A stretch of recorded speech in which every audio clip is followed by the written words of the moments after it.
Salam Bapak-Bapak semuanya, ya Bapak Pendeta Yosua, Pak Berce, Pak Johan, Pak Dayakumba, dan semua teman-teman yang ada di. Saya hari ini nggak nampak wajah ya, karena memang sinyal ini nggak terlalu baik ya. Jadi saya ucapkan salam ya buat kita semuanya. Nah, kali ini saya mau sharingkan di awal tahun, memulai tahun ini, saya mau berbagi tentang pemulihan hati Bapa. Kenapa? Karena begini ya, Bapak Ibu, teman-teman semuanya. Sebelum kita memulai tahun ini, ya kita harus tahu dulu siapa Tuhan yang kita sembah itu, gitu loh. Sehingga kita punya hubungan yang baik dengan Tuhan yang kita sebut Bapa itu, gitu loh. Karena tanpa pengenalan yang benar dan baik, sulit bagi kita punya hubungan intim dengan Tuhan itu. Padahal Tuhan mau kita itu punya hubungan intim, erat dengan Dia yang kita sebut Bapa itu. Nah, jadi tanpa pengenalan yang benar, impossible kita bisa dekat. Padahal berbicara kekristenan itu bicara tentang hubungan relasi. Ya, bukan bicara tentang ajaran, aturan, dan sebagainya, enggak. Tapi bicara tentang hubungan antara Tuhan dan kita hamba, antara Dia Bapa kita anak, ya, antara Dia sebagai mempelai laki-laki kita mempelai wanita, antara Dia guru kita murid, antara Dia sahabat dan sebagainya. Itu semua berbicara tentang hubungan yang dekat. Nah, hari ini saya mau sharing tentang pemulihan hati Bapa. Nah, ini topik yang sangat baik ya. Ini karena ini yang berbeda dengan agama-agama lain di sana ya, Bapak Ibu, teman-teman semuanya. Tidak ada agama di luar sana yang berani mengatakan atau mengizinkan ya Tuhannya itu disebut Bapa. Tidak ada itu. Hanya di dalam kekristenanlah kita diberi kuasa untuk memanggil Tuhan yang agung, kudus, yang maha segalanya itu, kita bisa berani menyebutnya Bapa. Nah, jadi judulnya adalah pemulihan hati Bapa. Tujuan atau sasarannya begini, menuntun untuk kita memiliki pandangan yang benar tentang Allah, serta membangun hubungan yang intim dan intens dengan Dia. Jadi, kita punya pandangan yang benar tentang Allah yang kita sembah, sehingga kalau kita tahu, mengenal dengan benar siapa Tuhan yang kita sembah, maka kita bisa punya hubungan intim dan intens, continue dengan Dia, Tuhan yang kita sebut Bapa itu. Nah, jadi memiliki pandangan yang benar ini sangat penting sekali.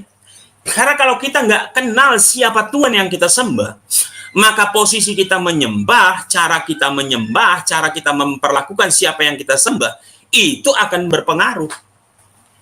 Tapi kalau kita mengerti siapa Tuhan yang kita sembah, bahkan kita mengatakannya adalah Bapa, yang notabene kalau kita dengan Bapa di bumi ini aja pasti dekat. Tidak ada rasa canggung.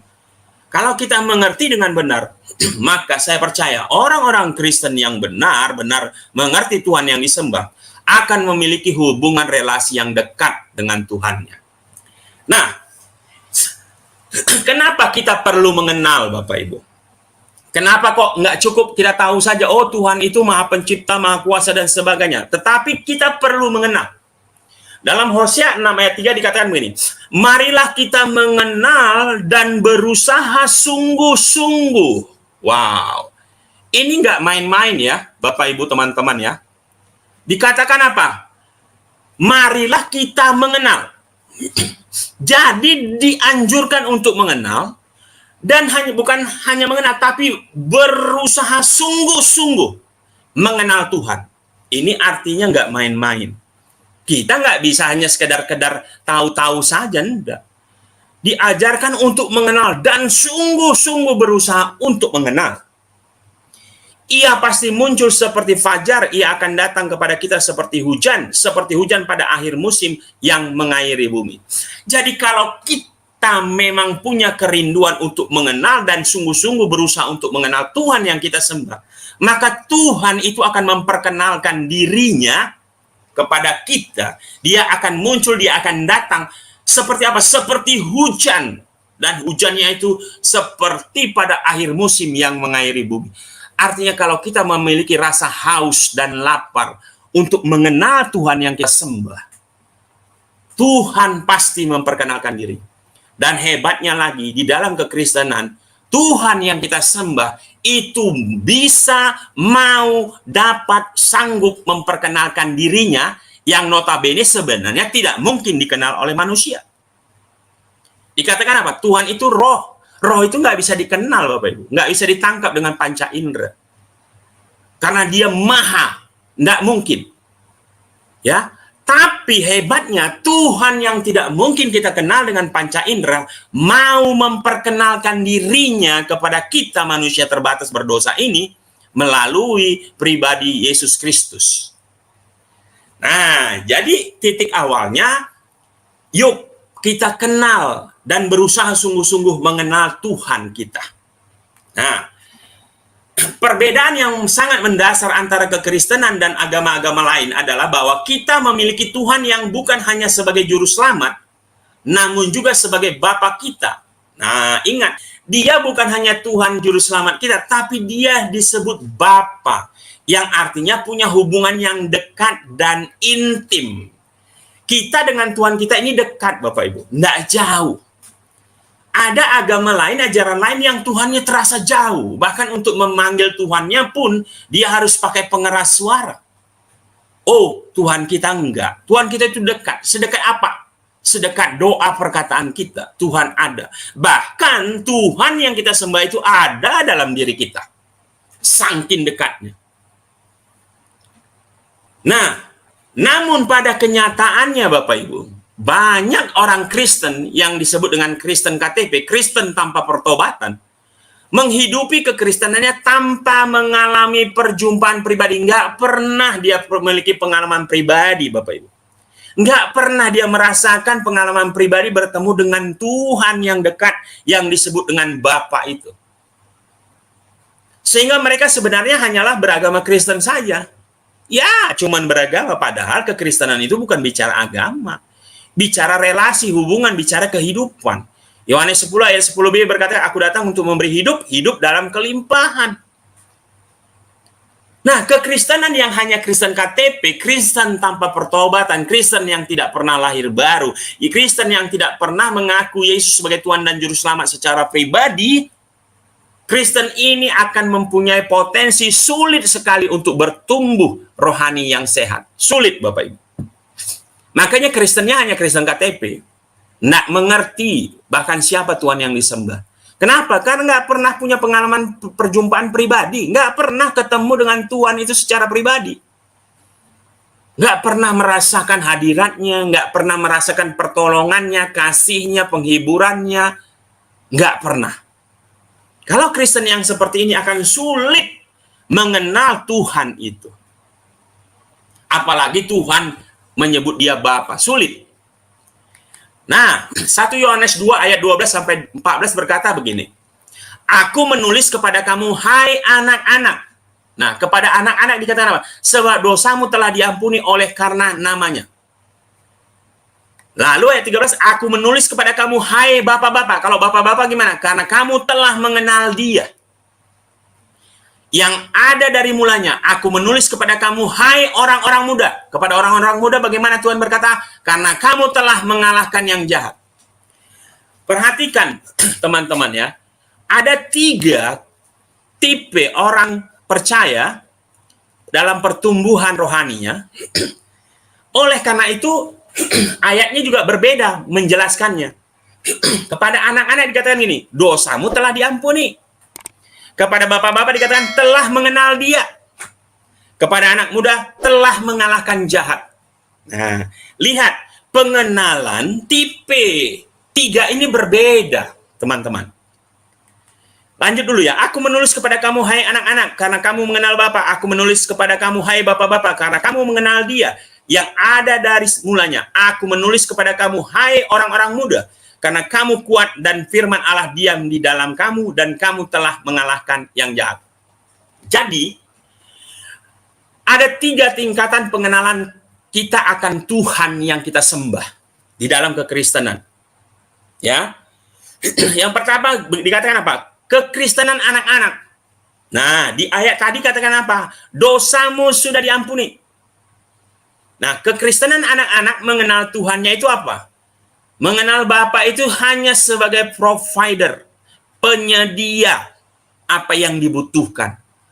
Pak, minta bonbon permen, dikasih. Pak, minta sepeda, dikasih. Taunya cuma seperti itu. Orang Kristen anak-anak mengenal Bapanya hanya sejauh penyedia apa yang dibutuhkan. Tidak jauh lebih dari itu. Ya, mungkin kita waktu lahir baru memang seperti ini, Bapak Ibu. Apa yang kita doakan, mintakan, disembuhkan, minta ini dikasih sama Tuhan. Tapi apakah kita harus menjadi seperti Kristen anak-anak bayi rohani terus? Saya rasa kita tidak harus seperti itu. Yang kedua, kekristenan orang muda. Apa itu kekristenan orang muda? Wah, dikatakan apa? Engkau telah mengalahkan si jahat. Wah, kekristenan orang muda ini semangat, punya power, dan sebagainya. Kekristenan orang muda ini berbicara tentang orang Kristen yang memiliki pergaulan atau bergaul dengan firman dan Roh Kudus yang mendidik hatinya di dalam perjalanan rohaninya. Wow, semangat sekali dalam mengenal Tuhan. Tapi pengertiannya belumlah sesuai dengan apa yang diharapkan dalam pengenalan akan Tuhan. Nah, kalau kekristenan yang dewasa bagaimana? Kalau kita lihat tadi ya, bapak-bapak itu telah mengenal Dia. Wow, Tuhan mau kita Kristen dewasa, Bapak Ibu. Kristen dewasa itu apa? Menaruh pengenalan akan Allah sebagai pengejaran tertinggi dalam hidupnya. Jadi, Kristen bapak-bapak atau Kristen dewasa itu mengenal siapa Tuhan yang dia sembah. Mengenal Bapa yang dia sebut Tuhan itu mengenal dekat sekali.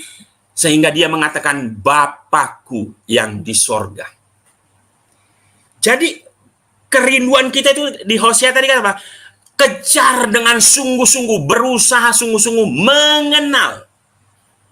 Jadi pengejaran tertingginya dalam hidupnya adalah mengenal Bapa yang dia sembah itu. Yang dia sebut Bapa. Wow, ini nggak main-main ya teman-teman ya. Jadi pengenalan akan Tuhan itu penting. Ya, jadi jangan hanya sekedar kita bertuhan siapa. Tadi di awal Bro yang sudah bilang, Tuhan yang kita sembah itu Esa. Itu jelas. Ulangan 6 ayat 4 berkata, Esa, Tuhan kita sembah itu Esa. Ya. Tapi Tuhan yang Esa yang kita kenal itu memang Esa dalam hakikatnya 3 dalam pribadinya. Yang kita kenal dengan Bapa, Putra, dan Roh Kudus. Nah, kita harus kenal ini. Bapa yang kita kok berani-beraninya ngomong dia itu Bapa. Kok berani-beraninya kita itu kepedean, kita mengatakan dia itu Bapa dekat gitu. Padahal dia itu Tuhan yang kudus, Tuhan yang besar, dia raja, dia penguasa, dia pemilik, dia pencipta, dia segalanya. Kok pede-pedenya kita berdoa mengenal, datang menyembah, berdoa dekat dengan dia, menyebutnya Bapa. Kok pede gitu loh. Tapi itu yang Tuhan mau. Nah, pertanyaannya, kalau itu yang Tuhan mau, apa dasarnya? Sehingga kita yakin dan memang kita dekat dengan Tuhan. Nah, memiliki hubungan dengan Tuhan sebagai Bapa. Nah, teman-teman, ya, kita harus memiliki hubungan dengan Tuhan itu sebagai Bapa. Itu dasarnya apa sih? Kenapa harus kita dekat, intim? Seolah-olah, bukan seolah-olah, memang hubungan kita dengan anak, dengan Bapa. Apa dasarnya? Oh, itu bukan suka-suka kita, teman-teman ya. Bukan. Ada dasarnya, ada otoritasnya, ada kuasanya. Kenapa kita berani mengatakan dia Bapa? Tuhan yang kita sembah itu Bapa. Dan kita dekat, dan harus dekat. Pertama, kita itu memang diangkat sebagai anak oleh Tuhan. Kalau kita diangkat sebagai anak, ya dia Bapa kita, Tuhan itu. Jadi bukan suka-suka kita, pede-pede kita, enggak.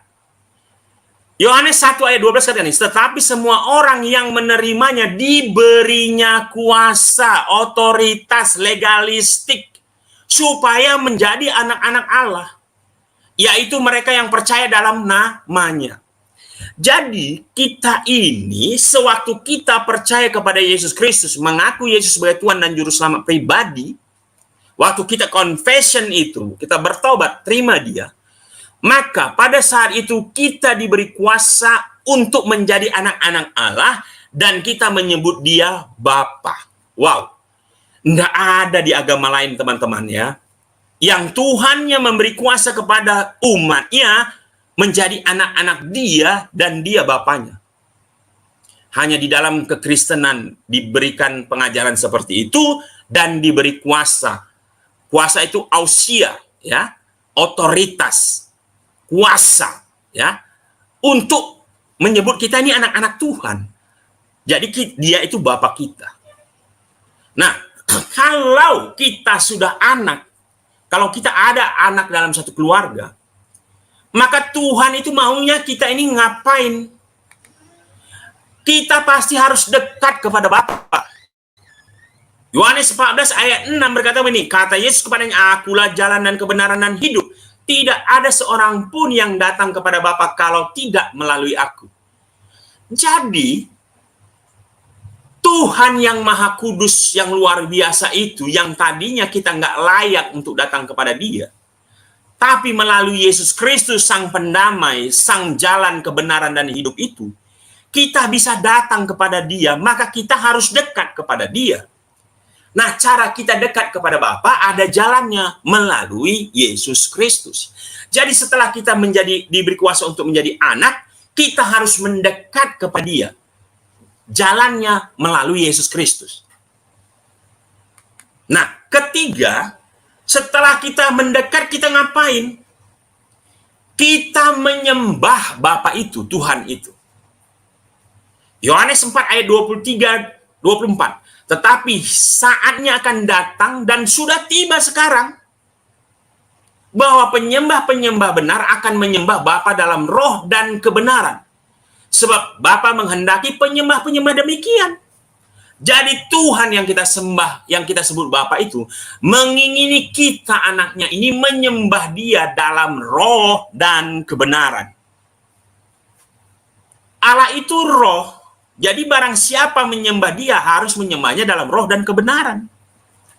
Wow, kita diberi kuasa untuk anak, lalu kita diminta untuk dekat kepada dia. Setelah dekat, ngapain kita menyembah dia? Waktu kita menyembah dia lalu ngapain? Silakan ngobrol, silakan ngomong, silakan curhat, silakan berdoa. Maka 4 dikatakan apa? Berdoa kepada Bapa. Matius 6 ayat 6 kata, tetapi jika engkau berdoa, masuklah ke dalam kamarmu, tutuplah pintu dan berdoalah kepada Bapamu yang ada di tempat tersembunyi, maka Bapamu yang melihat yang tersembunyi akan membalasnya kepadamu.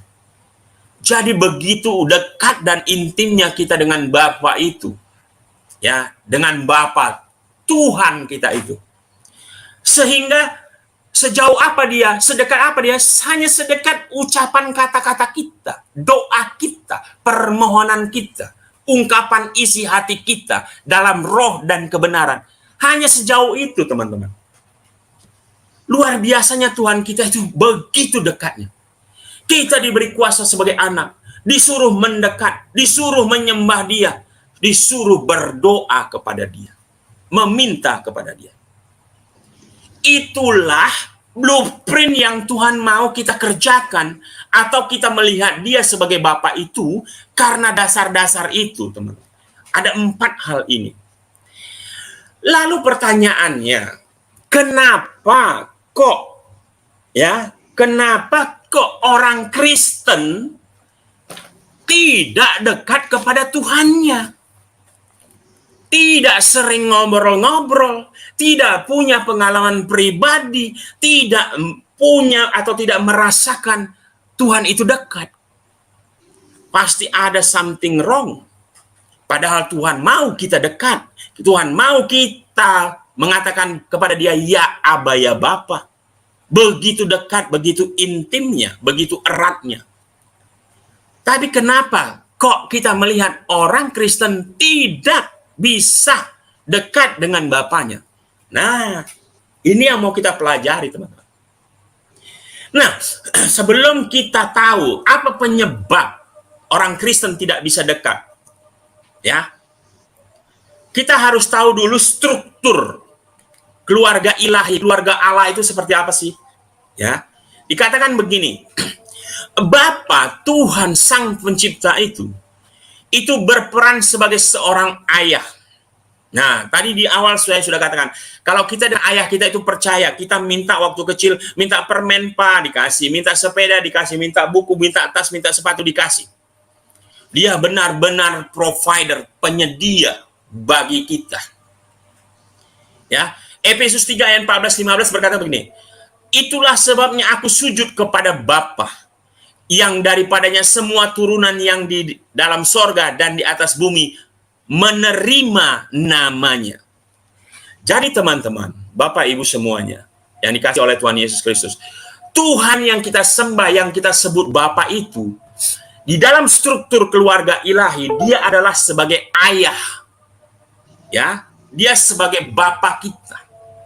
Ya, dia sebagai ayah kita. Nah, jadi jangan ragukan. Ya, jangan pernah ragu. Ya, sebagai seorang ayah, hak dan tanggung jawab seorang ayah dalam keluarga adalah sebagai pengayom, penjaga, pelindung, provider, penyedia. Wow, ini luar biasa, ya. Ini luar biasa. Jadi kalau kita tahu bahwa Bapa Tuhan yang kita sembah itu, ya, itu adalah pengayom, pelindung, penyedia, penjaga. Pasti kita dekat, Bapak Ibu. Kita nggak takut sama dia. Nah, yang kedua dikatakan apa? Ya,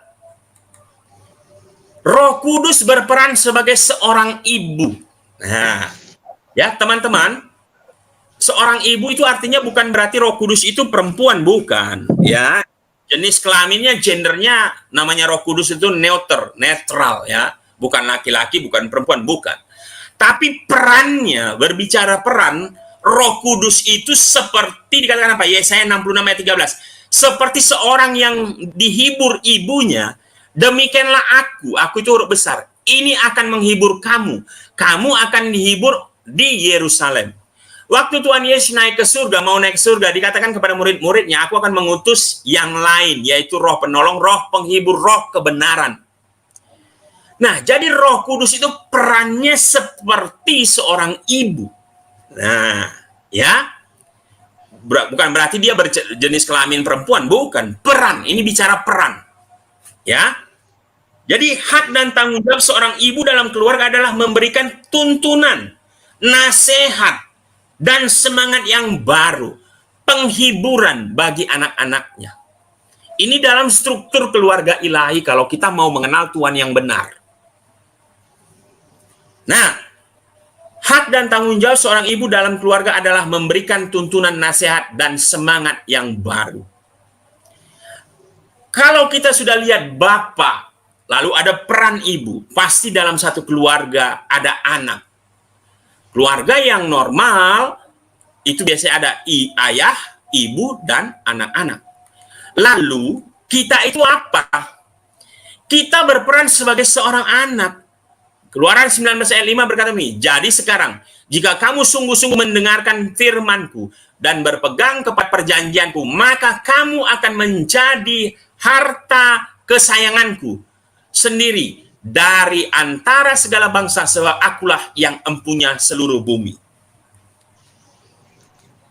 Berbicara tentang anak, itu hak dan tanggung jawab seorang anak dalam keluarga adalah menerima segala bentuk sumber daya dari ayah dan ibunya, yaitu provisi dan didikan. Jadi, kalau kita tahu bahwa kita ini ahli waris kerajaan Allah, kita ini anggota keluarga kerajaan sorga, ya, maka kita harus percaya dan yakin bahwa kita ini siap menerima segala bentuk sumber dari Bapa kita. Ya, kita nggak akan kekurangan, teman-teman. Kalau kita benar-benar mengenal Tuhan yang kita sembah. Nah, ya. Jadi struktur keluarga ilahi kita sudah kenal ya. Ada Bapa, ada Roh Kudus yang berperan sebagai seorang penolong, penghibur. Ya. Ada kita sebagai anak. Nah, lalu kalau kita sudah tahu dalam struktur keluarga ilahi luar biasa seperti ini, tapi kenapa kok orang Kristen itu nggak dekat dengan Tuhannya? Ada orang Kristen yang tidak dekat, bahkan mungkin banyak. Nah, bagaimana kita bisa mengenal Bapa yang tak terlihat itu, yang baru kita lihat, kenal melalui Yesus Kristus? Bagaimana kita bisa mengenal Dia yang tak terlihat? Kita harus lihat yang terlihat, Bapak Ibu. Pertama itu tentu Yesus Kristus. Ya, tapi Yesus sudah di sorga, Bapak Ibu. Nah, hari ini kita mau melihat contoh Bapa itu ya Bapak kita, ayah kita. Tapi ternyata ayah yang kita lihat di bumi ini tidaklah seperti Bapa Tuhan yang kita sembah itu, gitu loh. Jadi sulit bagi orang-orang Kristen yang tidak mengenal Tuhan untuk bisa dekat kepada Bapa. Jika Bapa yang di bumi yang menjadi prototipe atau contoh Bapa itu ternyata tidak menunjukkan yang seperti yang dikatakan di Alkitab, gitu loh. Nah, seperti apa Bapa yang di bumi ini? Nah, kita melihat Bapa yang di bumi itu seperti ini, Bapak Ibu. Ini mitos ya tentang citra Bapa yang di bumi, Bapak kita, ayah kita. Seperti apa sih? Pertama, otoriter. Nah, ya otoriter, ya kita belajar, saya juga belajar Bapak Ibu dengan plus minusnya ya. Kadang kita sebagai orang tua, ya kita juga nggak bisa memberikan contoh terbaik teladan untuk anak-anak kita. Kadang masih ada otoriter. Kita memimpin itu dengan kekuasaan daripada melayani.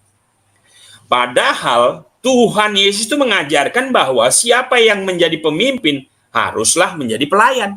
Tuhan Yesus ngasih contoh.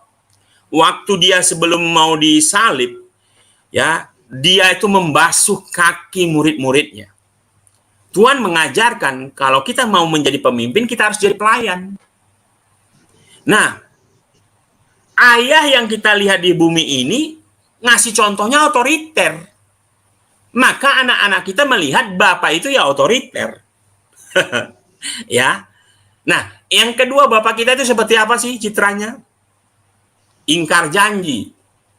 Ya, kadang Bapak kita itu pernah berjanji tapi pernah juga mengingkari. Bisa jadi lupa atau apapun namanya. Tapi itulah yang dirasakan oleh anak-anak kita. Ya, kau yang berjanji, kau yang mengingkari. Nah, jadi menggunakan segala cara untuk mengelabui manusia ya atau anak-anak. Ya, padahal Tuhan kita itu Tuhan yang setia. Tapi Bapak kita bisa melupakan atau lupa atau ingkar janji. Jadi jangan heran kalau anak kita melihat Bapak itu ya kadang nggak percaya juga ya. Nah, tiga itu suka mencela, ya. Kalau nggak sesuai dengan hatinya, diejek, dicela, atau kadang-kadang dimarahi, bodoh dan sebagainya. Nah, hati-hati, kita harus belajar, ya. Nah, yang keempat, kasar dan kaku. Wah, bayangkan bagaimana kita sebagai orang Kristen mau dekat dengan Bapa kalau contoh figur Bapa di bumi itu kasar dan kaku. Wah, jangan-jangan anak-anak kita berpikir, wah Bapa di surga juga kasar. Makanya takut dekat. Kelima, kasih yang bersyarat. Nah, Bapa kita itu kadang kita lihat figurnya mengasihi tapi ada syaratnya. Nah, yang selanjutnya dikatakan apa? Menilai dari permukaan. Nah, Jadi kalau anaknya baik, yo baik, atau kalau kelihatannya dari permukaannya, oh nggak baik, langsung di belakang nggak baik gitu ya. Jadi kalau dikatakan itu don't judge the book by the cover. Ya, jangan nilai buku itu dari covernya, dari luarnya. Tapi Bapak kita sering menilai dari luarnya. Nah, jadi hal-hal seperti ini masih banyak, ada beberapa lagi, tapi minimal 6 inilah kita lihat citra Bapak di bumi. Jadi, memulai awal tahun ini, kita mau belajar. Apakah kita sebagai orang Kristen masih melihat Tuhan Bapa yang kita sembah itu seperti Bapa di bumi ini? Teman-teman, kalau kita masih melihat Bapa yang di surga yang kita sembah itu masih seperti yang di bumi ini, saya percaya Anda nggak akan pernah memiliki hubungan yang intim dekat dengan Bapa. Ya. Nah, kalau kita melihat Bapa di surga sana seperti Bapa di bumi ini, tahukah impact-nya apa, teman-teman? Impact-nya, ya, akibatnya, dari gambaran Bapa yang salah, kita jadi melihat Bapa di surga itu juga salah. Maka, kalau kita tidak sungguh-sungguh mengenal Tuhan yang kita sembah itu, maka apa yang terjadi? Jangan heran, sepanjang tahun 2022 ini, kita nggak akan punya hubungan intim dengan Bapa, ataupun bisa jadi kita salah melihat Bapa Tuhan yang kita sembah itu. Nah, akibatnya apa? Kita tidak dapat mengenal Allah secara akurat. Nah, ya tadi kan sudah dibilang ya, 1 Yohanes 2 ayat 12-14 tadi kita sudah baca. Mungkin Anda masih mengenal Tuhan itu sebagai anak-anak, dia sebagai provider saja. Atau sebagai orang muda. Wow, semangat sekali mengenalnya tapi tanpa pengenalan yang benar. Atau harusnya sebagai orang dewasa, orang tua, mengenal Tuhan. Jadi, kalau salah melihat Bapa di sorga seperti citra Bapa di bumi, maka sulit bagi Anda punya hubungan intim dengan Bapa Tuhan itu. Karena Anda tidak mengenal Tuhan secara akurat. Harusnya Anda sungguh-sungguh seperti Bapa telah mengenal Dia. Jadi seorang Bapa itu mengenal Tuhan, itu adalah orang dewasa yang mengenal Tuhan dengan benar. Maka kalau kita mengenal dengan benar, maka penyembahan kita, hubungan kita, relasi kita dengan Bapa itu akan dekat, intens, dan kontinu. Nah, kalau gambarannya salah, maka kita nggak dapat mempercayakan hidup kepada Allah. Ya, nggak mungkin Anda bisa mempercayakan diri Anda kepada orang yang Anda salah mengenalnya. Contoh, kepada teman saja kalau kita nggak percaya sama teman itu, ya, nggak mungkin kita mempercayakan diri kita kepada dia. Sepanjang 2022 ini, dapatkah Anda mempercayakan hidupmu kepada Bapa Tuhan yang Anda sembah itu? Kalau Anda nggak mengenal Dia dengan benar, pasti Anda nggak mungkin mempercayakan dirimu kepada Dia. Nah, dalam Timotius 1 ayat 11-12 katakan begini, untuk Injil inilah aku, kata Paulus, telah ditetapkan sebagai pemberita, sebagai rasul, dan sebagai guru, sebagai penginjil, sebagai rasul, sebagai guru pengajar. Itulah sebabnya aku menderita semuanya ini, tetapi aku tidak malu. Karena aku tahu kepada siapa aku percaya dan aku yakin bahwa Dia berkuasa memelihara apa yang telah dipercayakannya kepadaku sehingga pada hari Tuhan. Hingga pada hari Tuhan. Lihat Bapak Ibu, Paulus, ya,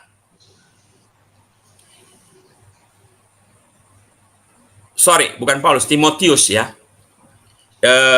Ini di Timotius ya.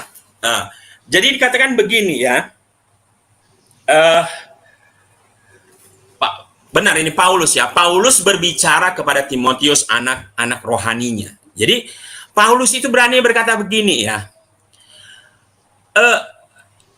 Dia itu nggak ragu menderita. Bahkan dikatakan gini, bagiku hidup adalah Kristus, mati keuntungan. Bahkan dia berani mengatakan itu. Dia menderita, dia dipagut ular, dia karam kapal, dia didera, dipenjara, dipukuli. Dia itu nggak ragu, teman-teman. Kenapa dia nggak ragu? Wow, satu statement dia. Karena aku tahu kepada siapa aku percaya dan aku yakin.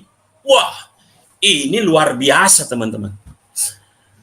Coba bayangkan, Paulus berani dan tidak ragu mempercayakan dirinya kepada Tuhan yang dia sembah karena dia tahu kepada siapa dia percaya dan dia yakini. Hari-hari ini, Bapak Ibu, teman-teman, kepada siapa engkau menyembah dan mempercayakan dirimu? Kepada Tuhan yang mana? Apakah engkau sudah percaya kepada Tuhan yang engkau sebut Bapa itu? Engkau berani mempercayakan dirimu kepada Dia tanpa sanksi.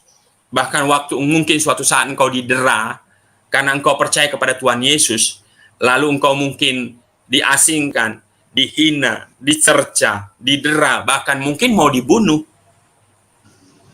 Apakah engkau tetap mempercayakan dirimu kepada Dia atau engkau murtad? Hati-hati.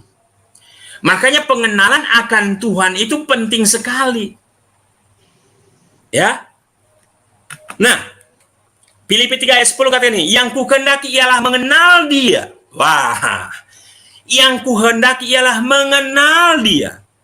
Tapi bukan hanya mengenal loh. Dikatakan apa? Dan kuasa kebangkitannya dan persekutuan dalam penderitaannya, di mana aku menjadi serupa dengan Dia dalam kematiannya. Wow. Makanya Paulus itu rasul yang luar biasa. Ya, yang menulis banyak surat, yang dipercayakan menulis banyak surat. Karena dia benar-benar mengenal siapa Tuhan yang dia sembah. Dan bukan hanya mengenal, tapi kuasanya pun dia percayai dan dia lakukan. Hari ini Bapak Ibu, sepanjang tahun 2022 ini, apakah Anda kenal Tuhan? Lalu kuasanya juga Anda kenal nggak? Anda berjalan dengan kuasa Yesus enggak? Atau Anda termasuk orang yang udah nggak percaya lagi bahwa kuasa Yesus Kristus itu sampai hari ini masih berlaku? Anda masih percaya nggak dengan namanya kesembuhan ilahi?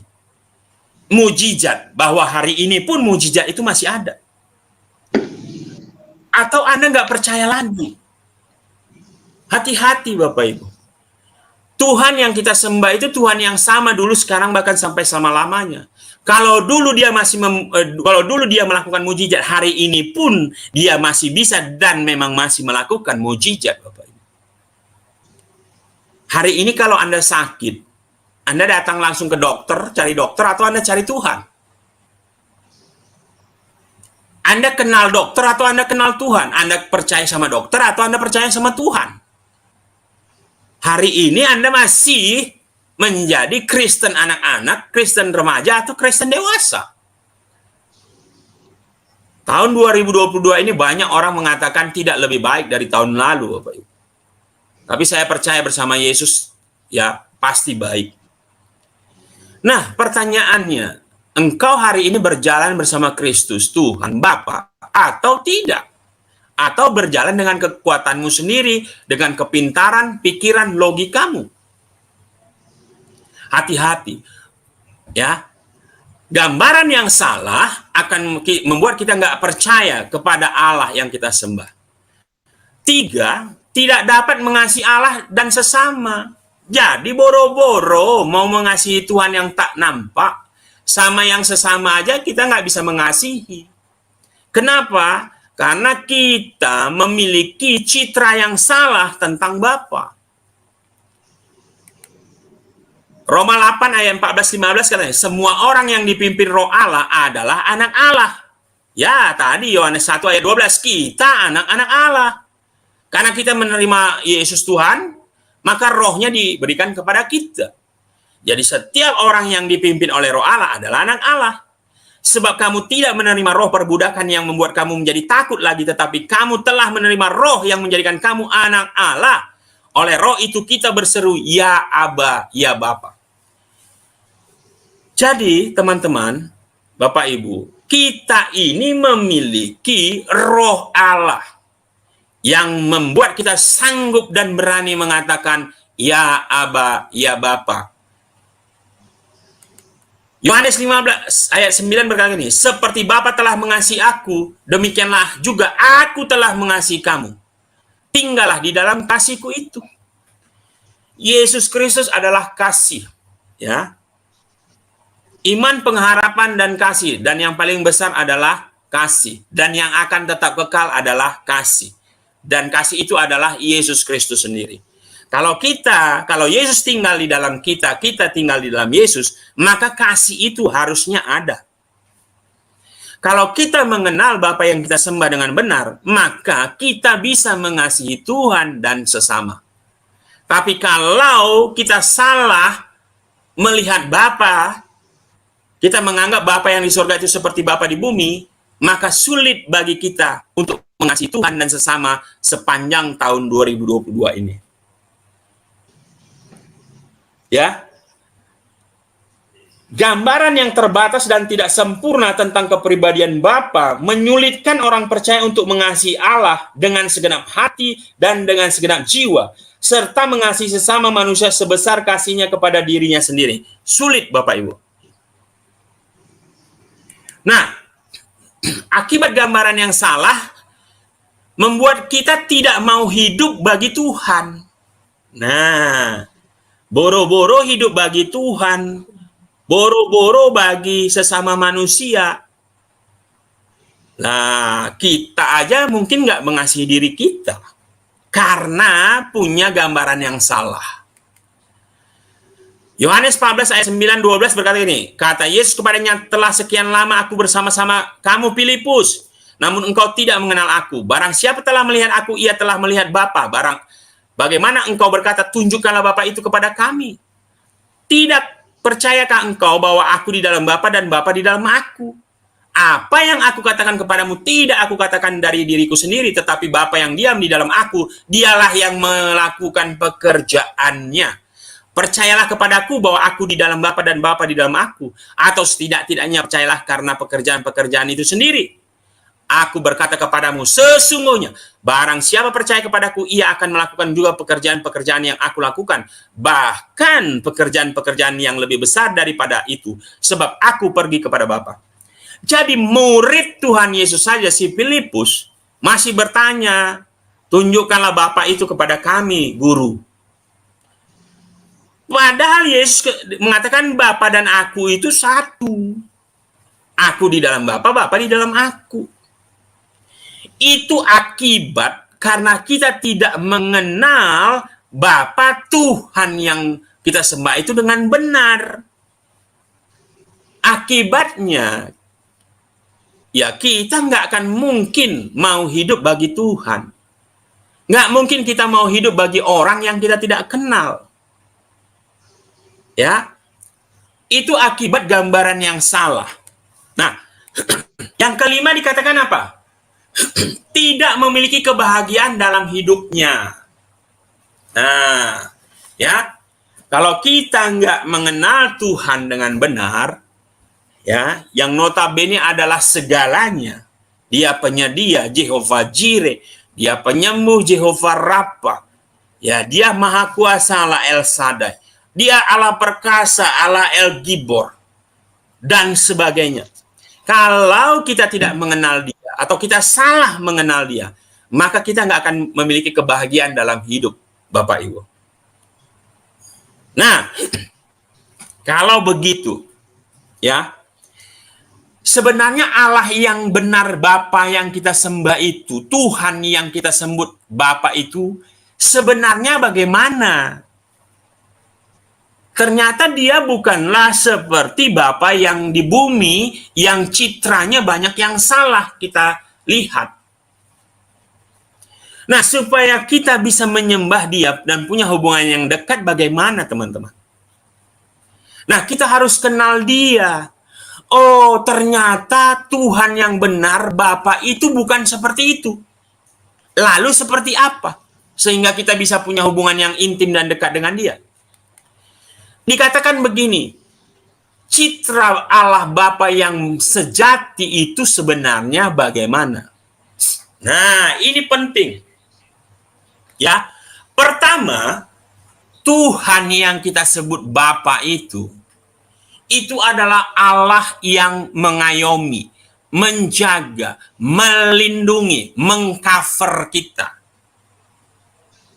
Yohanes 17 ayat 15 berkata ini, Aku tidak meminta supaya engkau mengambil mereka dari dunia, tetapi supaya engkau melindungi mereka daripada yang jahat. Jadi pertama, saya mengenal Bapa yang saya sembah Tuhan itu adalah Allah pelindung saya. Ada spiritual covering yang melindungi saya sepanjang hari. 1 kali 24 jam. 7 hari dalam seminggu. Itu harus kita pahami. Bahwa Allah sang pencipta alam semesta itu punya otoritas untuk melindungi, menjaga keselamatan kita. Ini harus kita pahami.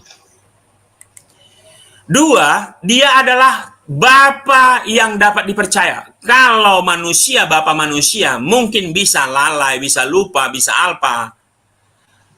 Bisa nggak dipercaya. Tapi Bapa yang kita sembah adalah Tuhan yang dapat dipercaya. 2 Timotius 3:13. 2 Timotius 2 ayat 13. Jika kita tidak setia, dia Bapa tetap setia. Karena dia tidak dapat menyangkal dirinya. Jadi, kalau ada Tuhan yang bisa berbohong, tidak setia, itu bukanlah Tuhan yang benar. Bapa kita tidak pernah berbohong, tidak pernah tidak setia. Karena di dalam dia hanya ada kebenaran. Pendusta adalah bapa pendusta itu iblis. Nah, Bapa kita itu dapat dipercaya. Mazmur 12 ayat 7-8, janji Tuhan adalah janji yang murni. Wow, murni. Nggak ada di situ celah sedikit pun. Bagaikan perak yang teruji, 7 kali dimurnikan dalam dapur peleburan di tanah. Engkau Tuhan yang akan menepatinya. Engkau akan menjaga kami senantiasa terhadap angkatan ini. Kedua, selain mengayomi, Bapa kita adalah Tuhan yang dapat dipercaya. Dia nggak akan pernah ingkar janji. Dia nggak akan pernah berbohong. 3, Bapa yang kita sembah itu Tuhan yang menghargai anak-anaknya. Wow. Mungkin Bapa dunia tidak menghargai kita, menyakiti hati kita. Tapi kita punya Bapa di surga yang menghargai anak-anaknya. Yesaya 43:4, oleh karena engkau berharga di mataku dan mulia, dan aku ini mengasihi engkau, maka aku memberikan manusia sebagai gantimu dan bangsa-bangsa sebagai ganti nyawamu. Wow, Tuhan yang kita sembah itu Bapak Ibu teman-teman, adalah Bapa yang menghargai anak-anaknya. Jadi kalau ada Tuhan yang nggak menghargai umatnya, anak-anaknya, itu bukan Tuhan. Ya, dia sangat menghargai kita. Ya. Lalu Bapa yang kita sembah itu adalah Bapa yang penuh perhatian, dia care. Ya. Dia adalah Allah El Shaddai yang Maha Kuasa, yang mau dan sanggup memenuhi segala kebutuhan hidup kita, Bapak Ibu. Matius 6 ayat 32. Semua itu dicari bangsa-bangsa yang tidak mengenal Allah. Akan tetapi Bapamu yang di sorga tahu bahwa kamu memerlukan semuanya itu. Makanya carilah dahulu kerajaan Allah dan kebenarannya, maka semuanya akan ditambahkan. Jadi Bapa kita itu perhatian, teman-teman. Dia Jehovah Jireh, Allah penyedia. Ya. Bapa kita di bumi mungkin tidak sanggup untuk memenuhi apa yang kita butuhkan. Tapi percayalah Bapa di surga sanggup, bahkan sangat-sangat sanggup.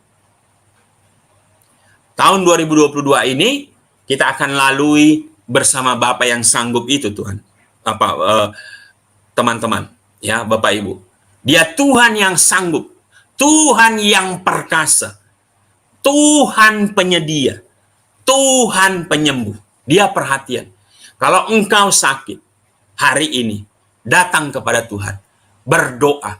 Dia Bapamu. Dia Bapamu yang memperhatikanmu. Dia Bapa yang mengayomi, menjagamu. Masakah dia nggak akan mendengar permohonan doamu?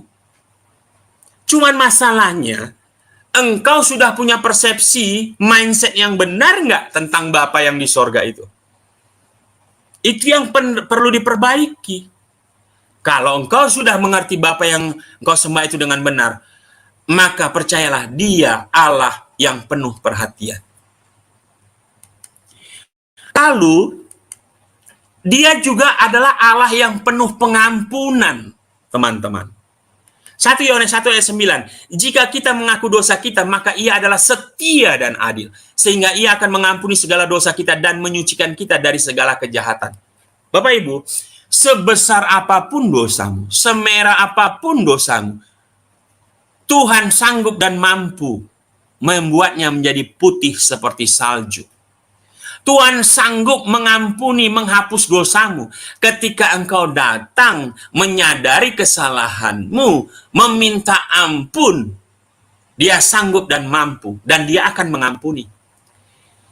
Bapa di bumi mungkin sulit mengampuni kesalahan kita, bahkan mungkin tidak mengampuni.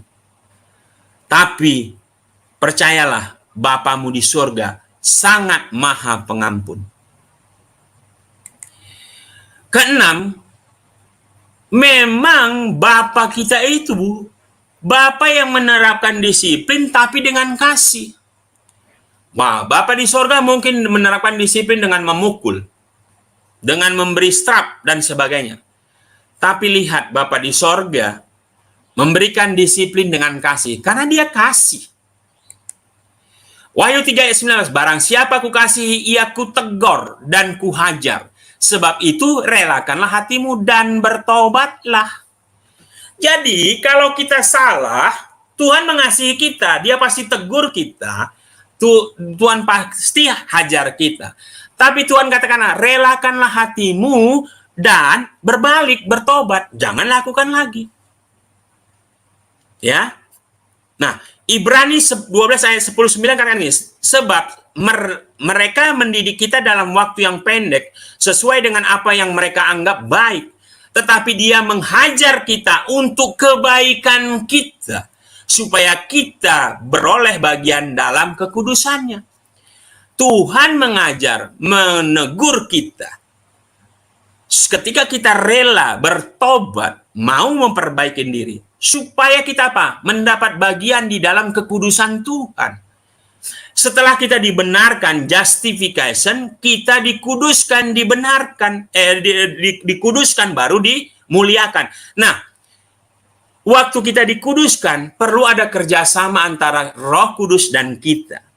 Jadi waktu kita ditegur oleh Tuhan, dihajar, maka kita harus merelakan hati kita untuk dibentuk. Kita bertobat atas perbuatan salah kita. Ya, kenapa? Karena Tuhan mengasihi kita. Memang tiap-tiap ganjaran pada waktu ia diberikan tidak mendatangkan sukacita, ya, nggak enak, duka cita. Tetapi kemudian ia menghasilkan buah kebenaran yang memberikan damai sejahtera, damai kepada mereka yang dilatih olehnya. Nah, ini luar biasanya Tuhan yang kita sembah. Bapa yang kita sembah itu menerapkan disiplin dengan kasih. Nah, yang ketujuh, membangun komunikasi. Nah, Bapa yang kita sembah itu, ya teman-teman, dalam Mazmur 18 ayat 7 katakan ini, ketika aku dalam kesesakan, aku berseru kepada Tuhan, kepada Allahku, aku berteriak minta tolong. Ia mendengar suaraku dari baitnya, teriakku minta tolong kepadanya sampai ke telinganya. Jadi, Bapa yang kita sembah itu suka berkomunikasi, suka ngobrol dengan kita, suka berelasi dengan kita. Saat kita mau berteriak minta tolong, saat kita mau bersuara, berkata-kata, berdoa, memohon, meminta, maka dia akan mendengar. Mungkin Bapa di bumi nggak punya waktu untuk kita, untuk mendengar curhatan kita. Mungkin tidak peduli. Tapi Bapamu yang di sorga berbeda, teman-teman. Bapamu di sorga adalah Bapa yang 1 kali 24 jam menyediakan waktunya untuk kita, kapan saja, di mana saja, waktu seperti apapun, dia siap mendengarkan omongan kita, curhat kita, keluhan kita, dan sebagainya. Itulah Bapa yang sejati. Jadi kalau Anda mengenal Bapa yang sejati seperti itu, masih malaskah Anda berdoa, masih malaskah Anda ngomong-ngomong dengan dia? Wah, saya nggak tahu lagi. Ya. Nah, ke-8, dia adalah Bapa yang memiliki kasih yang tak bersyarat. 1 Yohanes 4 ayat 8, barang siapa tidak mengasihi, ia tidak mengenal Allah, sebab Allah adalah kasih. Dia memiliki kasih agape, kasih tanpa syarat, kasih Bapa. Manusia mungkin mengasihi dengan syarat, tapi Bapa yang kita sembah, yang dekat itu, tidak mengasihi kita dengan syarat. Dia mengasihi tanpa syarat. Jadi datang saja, teman-teman. Ya. Ayo, mari kenal Bapa itu. Dia Bapa yang memiliki kasih tanpa syarat. 9 terakhir, mengamati motivasi kita. 1 Samuel 16 ayat 7b berkata begini, bukan yang dilihat manusia yang dilihat Allah. Manusia melihat apa yang di depan mata, tetapi Tuhan melihat hati. Nah, dalam satu konten saya, beberapa hari yang lalu saya berbicara tentang bagaimana sikap tubuh saat berdoa. Tuhan nggak perhatikan sikap tubuh. Tuhan tidak terlalu berkepentingan dengan sikap tubuh waktu berdoa, waktu berkomunikasi. Tapi dalam konten selanjutnya saya berbagi tentang bagaimana sikap hati saat berdoa. Nah, Tuhan sangat berkepentingan dengan sikap hati saat berdoa. Jadi, yang Tuhan lihat itu hati kita, motivasi hati kita, bukan rupa tampang ganteng cantik kita, bukan. Tapi hati kita yang dilihat oleh Bapa. Jadi engkau datang kepada Bapa itu nggak harus bawa apa-apa, enggak. Dalam doa hubungan pribadimu, bawalah dirimu, bawalah hatimu. Itu yang Tuhan lihat. Nah, Bapa di surga itu mengamati motivasi kita, hati kita. Bapa di dunia mungkin melihat paras kita, muka kita. Dalam 1 Samuel 16 ayat 7b berkata begini, bukan yang dilihat manusia yang dilihat Allah. Manusia melihat apa yang di depan mata, tetapi Tuhan melihat hati. Waktu Samuel disuruh Tuhan untuk mengurapi ya raja berikutnya setelah Saul dari keturunan bapaknya si Daud, Samuel lihat rupa abang-abang Daud yang memang tentara, prajurit, gagah, perkasa, ganteng, dan sebagainya. Tapi Tuhan tolak itu. Tuhan bilang ke Samuel, bukan yang itu. Lalu ada anaknya satu yang lagi menggembalakan domba kambing, ya. Lalu itu yang diurapi. Jadi Tuhan lihat hatimu. Bapa dunia mungkin melihat rupa, tapi Tuhan lihat hati. Jadi waktu kita berdoa, sikap hati kita saat berdoa, punya hubungan intim, itulah yang Tuhan lihat.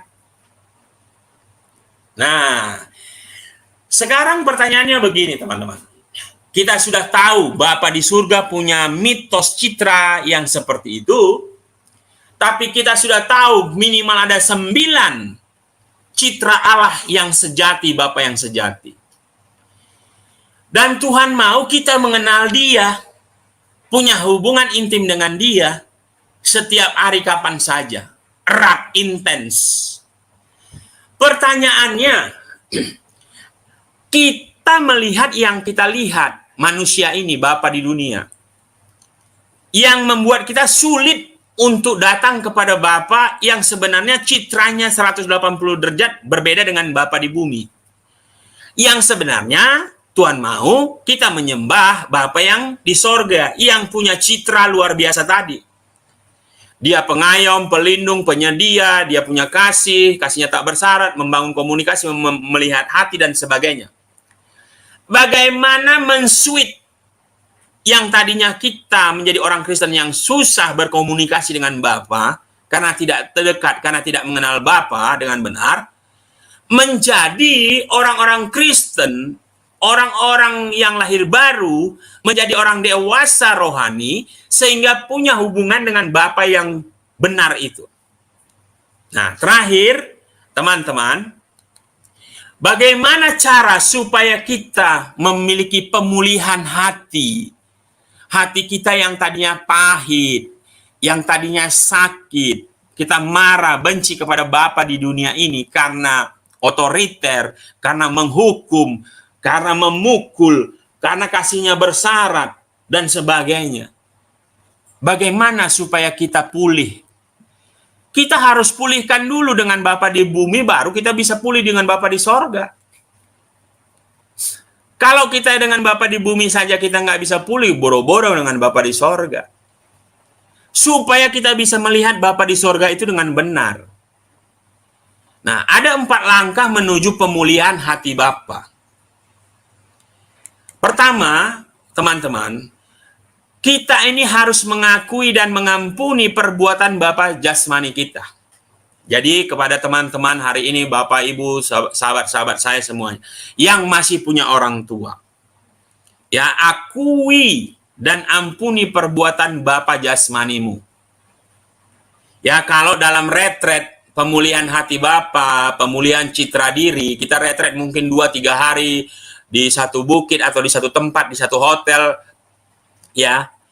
Biasanya pemulihan citra diri atau pemulihan hati Bapa ini di hari-hari terakhir sebelum biasanya pelayanan pelepasan, ya, terhadap keterikatan perdukunan, jampi-jampi, opo-opo, dunia gelap dan sebagainya. Biasanya ada seperti ini, ya, pemulihan hati Bapa. Nah, bagi teman-teman yang hari ini masih sulit punya hubungan dengan Bapa di sorga, karena masih memiliki citra Bapa di sorga itu seperti Bapa di bumi yang jahat, dan Anda belum bisa mengampuni, kalau Anda masih punya orang tua Bapamu, datanglah kepada Dia. Akui salahmu dan ampuni perbuatan salah Bapa kepadamu. Pulihkan hubunganmu dengan Bapa di bumi selagi masih ada Dia. Nanti kalau sudah nggak ada, nggak bisa, teman-teman. Ya, bapak saya, orang tua saya, laki-laki udah nggak ada. Ya. Dan ini kalau Anda mengerti nggak main-main, nggak gampang, teman-teman. Karena kita dibentuk mungkin puluhan belasan tahun dari Bapa dunia. Ya, mungkin keras, mungkin suka memukul dan sebagainya. Pernah mengecewakan, pernah berbuat yang nggak benar kepada kita. Sulit untuk mengampuni Bapa di bumi, sehingga kita sulit untuk memiliki citra Bapa di surga dengan baik dan benar. Saya, ya, menghimbau, meminta, kalau engkau masih punya orang tua Bapamu, datangi dia, minta ampun kepada dia, dan ampuni dia. Itu langkah pertama. Kedua, mohon ampun atas pandangan yang salah tentang Bapa. Ya, berdoa, mohon ampun, minta ampun kepada Bapamu di bumi ini, dan minta ampun kepada Tuhan. Ya. Ketiga, belajar mengenal Bapa. Setelah minta ampun, bereskan dengan Bapa di bumi, maka kita mulai mengenal Bapa di sorga. Tentu, sekali lagi, Anda harus lahir baru.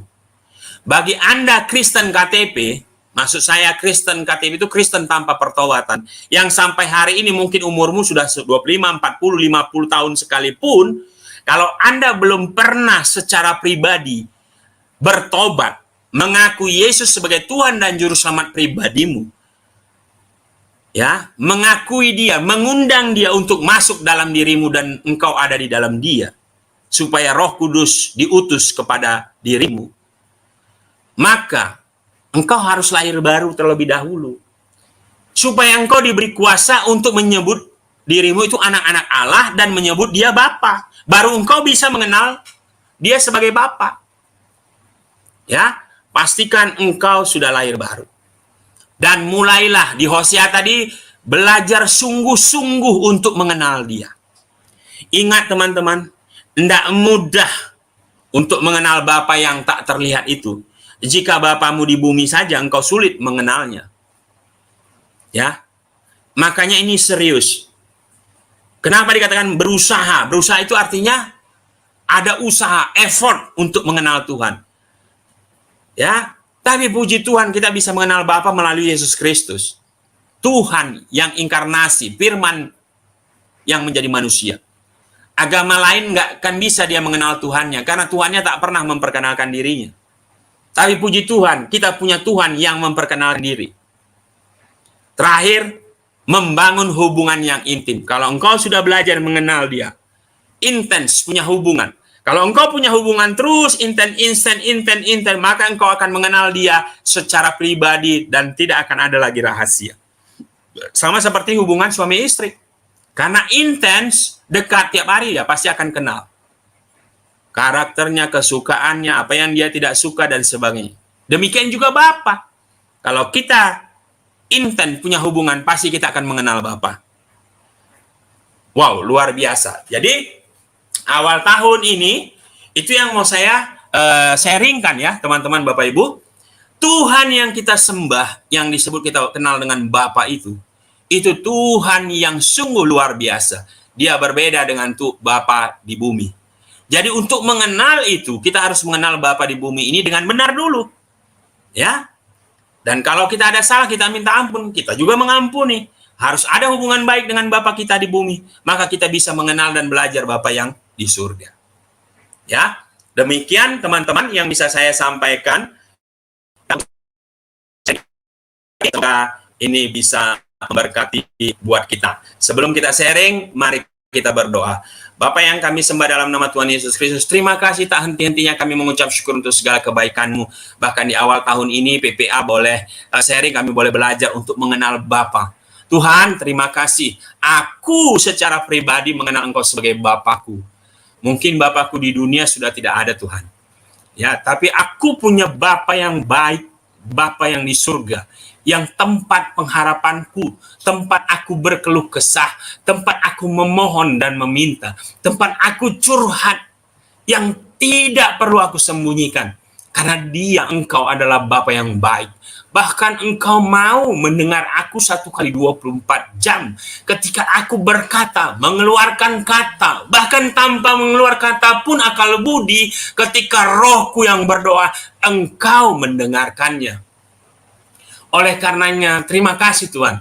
Di awal tahun kami boleh belajar untuk mengenal Bapa Tuhan yang benar itu. Terima kasih Tuhan untuk kebenaran firman-Mu Allah Roh Kudus yang membantu, memampukan hamba-Mu untuk menyampaikan kebenaran firman-Mu. Berkati pengajaran ini Tuhan, sehingga siapapun nanti yang mendengarkan boleh menjadi berkat bagi mereka, dan mereka mengenal Engkau Bapa Tuhan yang benar itu. Terima kasih Tuhan, segala puji, hormat, dan kemuliaan hanya bagi nama-Mu. Dalam nama Tuhan Yesus kami sudah berdoa dan mengucap syukur. Haleluya. Amin.